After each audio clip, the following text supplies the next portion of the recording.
Hi everyone, ನಾನು ನಿಮ್ಮ ಸಂದರ್ಶಿನಿ ಸ್ವಾಮಿ. ನಿನಗೆ ನೀ ಹೆನಗೆ ಕಥೆಯ ಮುಂದುವರಿದ ಭಾಗ.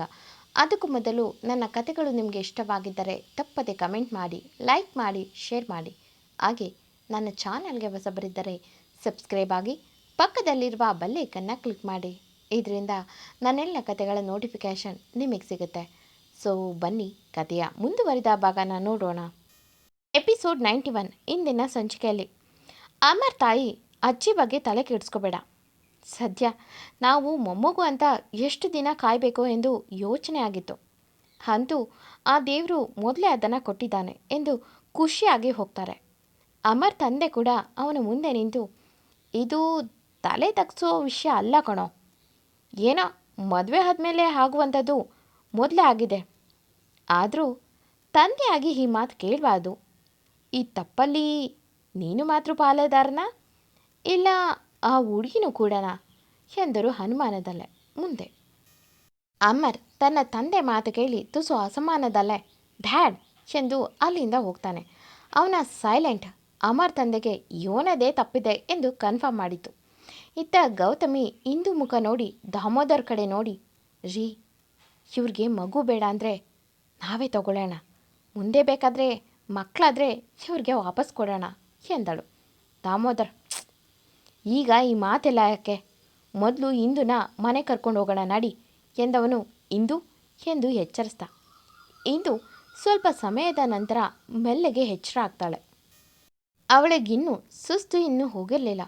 ಅವಳು ಸುತ್ತ ನೋಡಿ ತಾನು ಹಾಸ್ಪಿಟಲ್ನಲ್ಲಿದ್ದೀನಿ ಅನ್ನೋದು ತಿಳಿದು ಒಮ್ಮೆ ದಾಮೋದರ್ ಮತ್ತು ಗೌತಮಿ ಕಡೆ ನೋಡಿಲು. ದಾಮೋದರ್ ತುಸು ನಮ್ರವಾಗಿ, ಇಂದು ಹೇಗಿದೆ ಈಗ ಸುಸ್ತು ಎಂದ. ಗೌತಮಿ, ಈಗಲೂ ತಲೆ ಸುತ್ತುತ್ತಿದೆಯಾ ಎಂದಳು. ಇಂದು ತಲೆ ಇಡುತ್ತಾ ಎಂದಳು. ಅಷ್ಟೊತ್ತಿಗೆ ಅಮರ್ ಬಂದ ಜ್ಯೂಸ್ ಜೊತೆಗೆ. ದಾಮೋದರ್ ಮತ್ತು ಗೌತಮಿ ಅವನು ಬಂದಿದ್ದು ನೋಡಿ, ಸರಿ ಬೇಗ ಬನ್ನಿ ಎಂದವರು ಹೊರಗೋದ್ರೆ ಇಂದು ತುಸು ಮುಜುಗರದಲ್ಲೇ ಎದ್ದು ಕೂರ್ತಾಳೆ. ತಕ್ಷಣ ಅಮರ್, ಹೇ ನಿಧಾನ ಎಂದು ಅವಳು ಕೂರೋದಕ್ಕೆ ಸಹಾಯ ಮಾಡೋಕ್ಕೆ ಬಂದ. ಇಂದು ಪರವಾಗಿಲ್ಲ ಎಂದವಳು ಅವಳೇ ಕೂತು ಅವನು ಕೊಟ್ಟ ಜ್ಯೂಸ್ ಕುಡಿತಾಳೆ. ಅಮರ್, ಮನೆಗೆ ಹೋಗೋಣ, ರೆಸ್ಟ್ ಮಾಡಿವಂತೆ ಎಂದ. ಇಂದು ಎಂದವಳು. ಡಾಕ್ಟರ್ ಏನಂದ್ರು ಎಂದಳು. ಅಮರ್ ತಕ್ಷಣ ತಬ್ಬಿಬಾದ ರೀತಿ, ಅದು ಅದು ಎಂದವನು. ವೀಕ್ನೆಸ್ ಆಗಿದ್ದೀರಾ, ಇನ್ನು ಮುಂದೆ ಚೆನ್ನಾಗಿ ಊಟ ಮಾಡಬೇಕಂತೆ ಎಂದವನು. ಇನ್ನೇನು ಕೇಳ್ತಾಳೋ ಎಂದು ತನ್ನ ಫೋನ್ ತಗೊಂಡು, ಕಾರ್ ತಗೊಂಡು ಬಾ, ನಾವು ಬರ್ತಿದ್ದೀವಿ ಎಂದು ತನ್ನ ಕಾರ್ ಡ್ರೈವರ್ಗೆ ಕಾಲ್ ಮಾಡಿ ಹೇಳದ. ಇಂದು ಅಲ್ಲಿಂದ ಮೆಲ್ಲಗೆ ಎದ್ದು ಅಣ್ಣ ಅತ್ತಿಗೆ ಎಂದಳು ಸುಸ್ತು ಇದ್ದಿದ್ದಕ್ಕೆ. ಅಮರ್, ಅವರು ಹೋದರು, ನಾನೇ ಕರ್ಕೊಂಡು ಹೋಗ್ತೀನಿ ಬನ್ನಿ ಎಂದು ಕೈ ಚಾಚಿದ. ಇಂದು ಇಟ್ಸ್ ಇಟ್ಸ್ ಆಲ್ ರೈಟ್ ಎಂದವಳು ಮೆಲ್ಲಗೆ ಎದ್ದು ನಡೆಯುತ್ತಿದ್ದವಳು ಸ್ವಲ್ಪ ವಾಲಾಡಿ ನೋಡಿ ಅಮರ್ ಅವಳ ತೋಳು ಹಿಡಿದು, ನಿಧಾನ, ಸುಸ್ತು ಇನ್ನೂ ಕಮ್ಮಿ ಆಗಿಲ್ಲ, ಬನ್ನಿ ಎಂದು ಕರ್ಕೊಂಡೋಗಕ್ಕೆ ನೋಡಿದವನಿಂದ ದೂರ ಸರಿಯೋಕ್ಕೆ ನೋಡುವ ಇಂದು ಮಾತು ತನಗೆ ಅಲ್ಲ ಎಂದು ಅವಳು ತೋಳು ಹಿಡಿದು ಮೆಲ್ಲಗೆ ಕರ್ಕೊಂಡು ಹೋಗ್ತಾನೆ ಕಾರ್ ಬಳಿ. ಆದರೆ ಇಂದು ಹೊರಗೆ ಹೋಗುವಾಗ ಅಲ್ಲಿ ದೀಪಾಲಿ ಮತ್ತವಳ ಅತ್ತೆ ಚೆಕಪ್ಗೆ ಬಂದಿದ್ರು.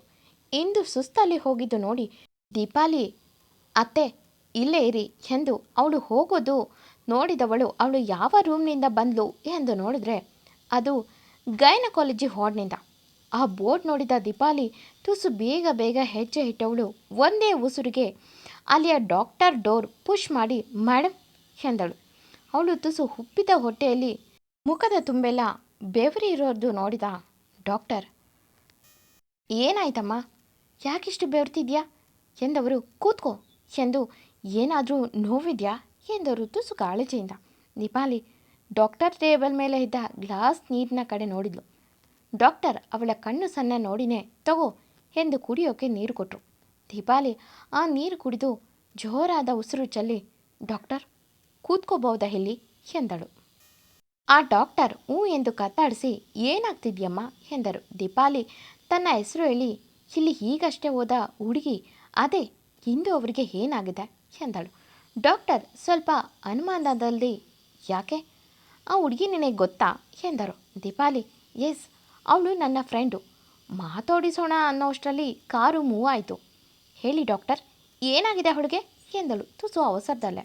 ಡಾಕ್ಟರ್, ಆ ಹುಡುಗಿ ಪ್ರೆಗ್ನೆಂಟ್, 1.5 ತಿಂಗಳು ಈಗ. ಆದರೆ ತುಂಬ ವೀಕ್ ಇದ್ದಾಳೆ. ಅವಳಿಗೆ ಲೋ ಬಿ ಪಿ ಬೇರೆ ಇದೆ. ಅದಕ್ಕೆ ಸುಸ್ತು ಅಂತ ಇಲ್ಲಿಗೆ ಕರ್ಕೊಂಡು ಬಂದಿದ್ರು ಎಂದರು. ದೀಪಾಲಿ ತುಸು ಖುಷಿಯಾಗಿ ಥ್ಯಾಂಕ್ಸ್ ಡಾಕ್ಟರ್ ಎಂದು ಹೋಗುತ್ತಿದ್ದವಳು ಹಿಂದೆ ತಿರುಗಿ ಮತ್ತೆ ಅವರ ಮದುವೆ ಎಂದಳು. ಡಾಕ್ಟರ್, ದೊಡ್ಡ ಮನೆಗಳ ಮಕ್ಕಳು ಹೇಗೆ ಅಲ್ವಾ, ಲಿವಿಂಗ್ ರಿಲೇಷನ್ ಇದ್ದರೂ ಅನಿಸುತ್ತೆ. ಮದುವೆ ಅದೇ ಡೇಟ್ಗೆ ಫಿಕ್ಸ್ ಆಗಿದೆ. ಅದೇ ಕಾರಣಕ್ಕೆ ಅನಿಸುತ್ತೆ ಆ ಹುಡುಗ ಮಗುನ ಅಬಾರ್ಷನ್ ಮಾಡಿ ಅಂದರು ಎಂದು ಡಾಕ್ಟರ್ ಮಾತು ಮುಂದುವರಿಸುವ ಮುನ್ನ ದೀಪಾಲಿ, ವಾಟ್, ಅಬಾರ್ಷನ್ ಅಬಾರ್ಷನ್ ಆಯಿತಾ ಎಂದಳು ಆತಂಕದಲ್ಲಿ. ಡಾಕ್ಟರ್ ಕೂಲಾಗಿ, ಹಾಗಂತ ಹೇಳಿದರು, ಬಟ್ ನಾನು ಬುದ್ಧಿ ಹೇಳಿದ ಮೇಲೆ ಆ ಹುಡುಗಿ ಮದುವೆ ಆಗುವ ಹುಡುಗ ಒಪ್ಕೊಂಡು ಕರ್ಕೊಂಡು ಹೋದರು ಎಂದರು. ಆ ಮಾತು ಕೇಳಿದ ಮೇಲೆ ದೀಪಾಲಿ ನಿಟ್ಟುಸಿರು ಚೆಲ್ಲಿ ಥ್ಯಾಂಕ್ಸ್ ಡಾಕ್ಟರ್ ಎಂದವಳು ಅಲ್ಲಿಂದ ಹೋಗ್ತಾಳೆ. ಅಷ್ಟೊತ್ತಿಗೆ ಅವಳ ಅತ್ತೆ ಹುಡುಗಿ ಅಲ್ಲಿಗೆ ಬಂದರು. ದೀಪಾಲಿ ನಗುಮುಖದಲ್ಲಿ ಬರ್ತಿರೋದನ್ನು ನೋಡಿ ಏನಾಯಿತು, ಯಾಕಷ್ಟು ಜಲ್ದಿ ಓಡಿದೆ ಅಂದರು. ದೀಪಾಲಿ, ಏನಿಲ್ಲ ಅತ್ತೆ, ನನ್ನ ಫ್ರೆಂಡ್ನ ನೋಡಿದೆ, ಅದಕ್ಕೆ ಬೇಗ ಹೋಗಿದ್ದು. ತುಂಬ ದಿನಗಳಾಗಿತ್ತು ನೋಡಿ, ಅದಕ್ಕೆ ಮಾತಾಡಿಸಿ ಬಂದೆ ಎಂದಳು. ದೀಪಾಲಿ ಅತ್ತೆ, ಸರಿ, ಆದರೆ ಅಷ್ಟು ಅವಸರವಾಗಿ ಇನ್ನು ಓಡಾಡಬೇಡ. ನೀನು ಒಬ್ಬಳಲ್ಲ, ಇಬ್ಬರು ಅನ್ನೋದನ್ನು ಮರೆಯಬೇಡ ಎಂದವರು ಅವರಿಗಾಗಿ ಅಪಾಯಿಂಟ್ಮೆಂಟ್ ತಗೊಂಡಿದ್ದ ಡಾಕ್ಟರ್ ವಾರ್ಡ್ ಕಡೆ ಹೋಗ್ತಾರೆ. ಬಟ್ ದೀಪಾಲಿ ಎಷ್ಟೊತ್ತಿಗೆ ಈ ವಿಷಯನ ದೀಪಕ್ಕೆ ಹೇಳಬೇಕು ಅನ್ನೋ ಸಂತೋಷದಲ್ಲಿ ತೇಲ್ತಿದ್ಲು. ಹಾಸ್ಪಿಟಲ್ನಿಂದ ಮನೆಗೆ ಬಂದ ಹಿಂದೂ ತನ್ನ ರೂಮ್ ಸೇರಿದ್ಲು. ಡಾಕ್ಟರ್ ಕೊಟ್ಟ ಟ್ಯಾಬ್ಲೆಟು ಎಲ್ಲನೂ ಗೌತಮಿನೇ ನೋಡ್ಕೊಳ್ಳೋಕ್ಕೆ ಹೇಳಿದರು. ಯಾಕಂದರೆ ಆ ಟ್ಯಾಬ್ಲೆಟ್ ಯಾವುದು ಅಂತ ಗೊತ್ತಾದರೆ ಈ ಮದುವೆಗೆ ತೊಂದರೆ ಎಂದು ಯೋಚಿಸಿದ ಅಮರ್ ಮುಂದಾಲೋಚನೆಯಿಂದ ಈಗಲೇ ಹೇಳಬೇಡಿ, ಅವರು ನನ್ನ ಮೇಲೆ ಕೋಪ ಮಾಡ್ಕೋತಾರೆ ಎಂದು ಇಡೀ ಮನೆಯವರ ಮುಂದೆಲ್ಲ ಅಪರಾಧ ತನ್ನದೇ ಎಂದು ಒಪ್ಪಿಕೊಂಡ.